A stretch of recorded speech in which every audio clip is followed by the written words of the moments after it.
Welcome back to Ask a Monk. Next question comes from Chocho, who asks, what is intelligence? What can a person do to be intelligent? Is this the same as wisdom? What makes a person stupid? Some good questions. Intelligence and wisdom are different in the English sense or the Western sense of the word. In the Buddha's teaching, there are three kinds of wisdom, and one is memorization, the ability to remember facts, simply remember things, not facts but teachings, the ability to recite, say, the Buddha's teachings, or to memorize lists of, what are the three types of wisdom in this case. The second type of wisdom is through analysis, logic, through reasoning, like when you think about impermanence, and the Buddha taught us to see and to understand impermanence, because that helps you let go and not cling to things. You think this is great, well, once you realize it's impermanent, you're not going to think it's so great. It's something that is not going to last forever, and when it's gone, you'll feel suffering and so on.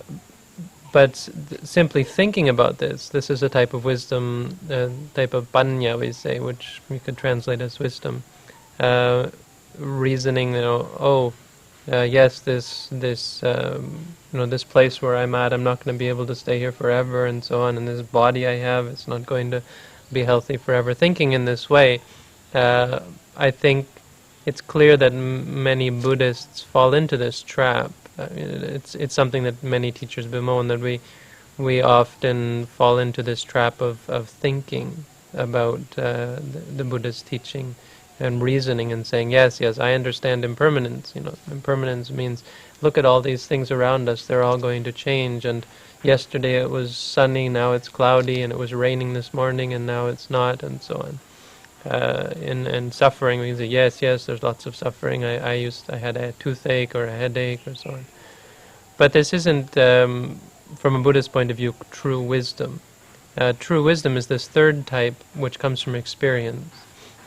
And I think this is how we differentiate in English as well. The word intelligence could be used to mean the ability to memorize. It could also be used to, more likely, to mean the ability to rationalize, the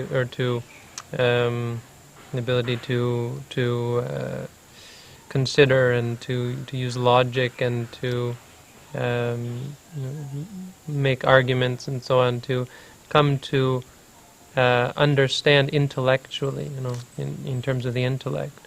But wisdom we would reserve for this, in English, for this third type, which is based on experience.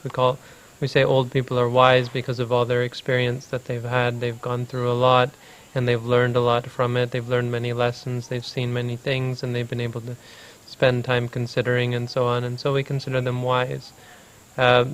So this is how we should approach these questions when we talk about what is intelligence. Intelligence is either the ability to memorize facts and so on, or the ability to have a rational thought process where you're able to understand and to come up with answers and arguments and logic and so on. The ability of the mind to work, in this sense, maybe the ability of the brain to work, the processing power and ability and clarity of mind. It somehow goes hand in hand with wisdom, because a person who is truly wise is going to obviously have a clearer mind, and they're, as a result, going to be able to memorize things better. If your mind is all clouded and mixed up and confused, your ability to process information and to come up with logical arguments and explanations and so on is going to be greatly impaired. So it's not that they're totally different, but they're not exactly the same. So what can a person do to be intelligent? Well, there are many different levels to this, obviously. The best way is to meditate, to clear your mind. Once your mind is clear, things like intelligence come along. If your goal specifically is intelligence, then it's not really the most important thing. Um, so in that sense, it's not really something that I'm interested in talking about. What is intelligence? So you can get a good job as an engineer or a doctor or a lawyer or so on. That's fine, but that's not what Ask a Monk is about. But if you want to be a better person, and if you want to be able to work better in the world, then I think there's no better cure than meditation. Although it is an interesting question as to why some people are born in this way and born in that way. And the one answer that the scientists have is genes and ancestry and so on, coupled with their environment. But that doesn't answer the question as to why a certain individual was born in a certain body. If we understand that at the moment of death there's a rebirth, why does the person get born in a specific birth? It's obvious why this person is intelligent or is unintelligent because of their parents and so on. But why did that person gravitate towards that environment at the moment of death or after they passed away? And the Buddha gave some specific teaching on this in regards to the various types of karma that one can perform, like why are certain people rich, why are certain people poor, and so on. And the teaching on wisdom and stupidity, or intelligence and stupidity, has to do with learning, has to do with the interest in learning, because really everything has to do with your interest. If you're interested in anger, you're going to be born in a place full of chaos and suffering. If you're interested in greed, you're going to be born in a place of need and wanting. I've talked about these things before.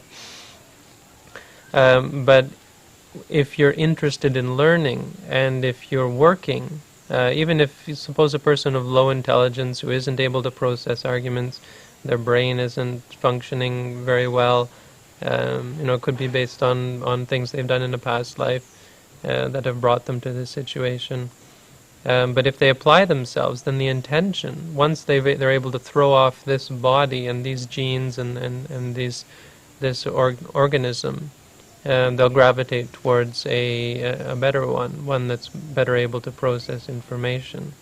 I think there's sort of a point there that just because you meditate doesn't going to make you brilliant. It's not going to give you a super high IQ necessarily, because it depends on the ability of your organism to function, which can be quite heavy. It's possible that the clarity of mind can be impaired by the physical, by the chemicals, and by this overwhelmingly heavy physical form that we have. So it's not to say that it's going to change your ability to memorize things, or your inability, say, to memorize things, your inability to think rationally. But whatever tools you're given, you have, whatever body and brain and whatever ability you have can be greatly enhanced or used to its fullest. When I finished meditating, before I started meditating, I was in university, and it wasn't because I was stupid, but it was because of my inability to organize my mind and organize my life and keep my mind clear. I was getting, moderate grades, not terrible, but not overly impressive. Once I finished meditating, it wasn't really that my mind changed in any way. It was that I was able better to organize my thoughts, and it's amazing how much better you are at organizing study time. You don't cram the way you used to. You know exactly how much information your mind can hold, and you go in these spurts where your brain can take information and you put some information in it, and you're clearly aware when your brain can't take any more, and you stop and you take a break and then you come back, and so you're working at the optimum level instead of trying to force something that is against reality, that because of your inability to perceive things clearly. So the short story is that at the end of 1 year of study, I took 11 courses I was supposed to take 10 courses. I took 11 courses, and I got 9 A pluses, 1 A, and 1 A minus. And the A minus is because the teacher didn't like Buddhists, and she knew that I was Buddhist. I mean, that was our argument. But there was a Buddhist monk as well taking studies. I wasn't ordained at the time, but he said, "Oh, it's because she doesn't like Buddhism," and she was rather harsh on us. It was a religious studies course, and she had studied other religions and was sort of intent on making us look bad. I don't know. Anyway, it was 9 A pluses, 1 A, and 1 A minus. What can you say? It's not something that turned me into a genius, but it certainly helped me organize my thoughts in a much better way than before. So I think that answers your question. What makes a person, the other question, what makes a person stupid, is of course the opposite. People who are not interested in learning, who those people who call you brainiacs or brainers or geeks or nerds or so on. People who set themselves on stupidity. People who take drugs and alcohol. I mean, alcohol is a real giveaway.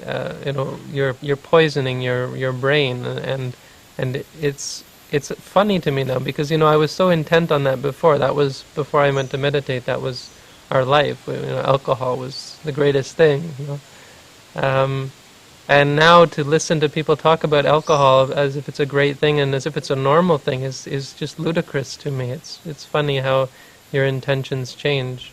The idea of poisoning my mind it's like sniffing glue. Really, it's a stupid thing. So that's what leads you to be born stupid.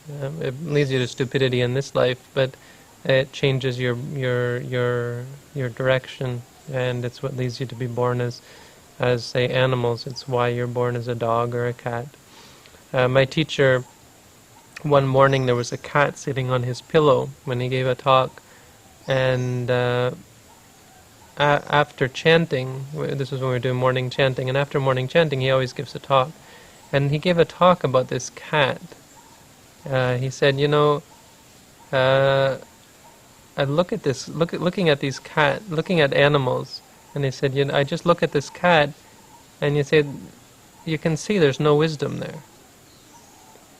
And it really struck me because I couldn't see that. I look at cats and I see a cat. This hit me for this was something that I thought about for quite a while, and I was looking at cats and I really couldn't see it. Like, can you really tell from the outside that a cat is really stupid? And I think most people would deny this. Say, no, cats are very intelligent, dogs are very intelligent, and so on.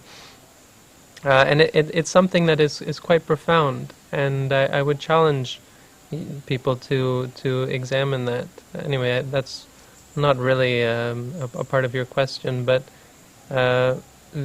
if you look at animals, you can see that they're on another level. They think their thought process is very one-pointed, and they're not able to expand upon that. They're not able to, for instance, think about meditation. Their mind is very, very, very low, very simple, and very stupid in a sense. I mean, we say a dog is clever, is smart because it can sit. We say, oh, look at my dog, is so smart, he can sit. But if you had like even a 3-year-old and that was all they could do, you'd say they were retarded and they were mentally challenged or so on. I mean, you would say there's a problem with them. They're not normal. So, there's just a point there that if you're really interested in those kind of things, like interested in stupidity, interested in poisoning your mind, and interested in just in entertainment, mindless entertainment, slapstick and comedy, and so on, and not interested in bettering yourself and in learning more and so on, that this is one of the easiest ways to be born as a cat or a dog or other animal that is very much interested in such simple pleasures. So up to you. I know there are people who think being born a dog or a cat would be wonderful. I'm not one of those people, and this is Ask a Monk, so thanks for the question. All the best.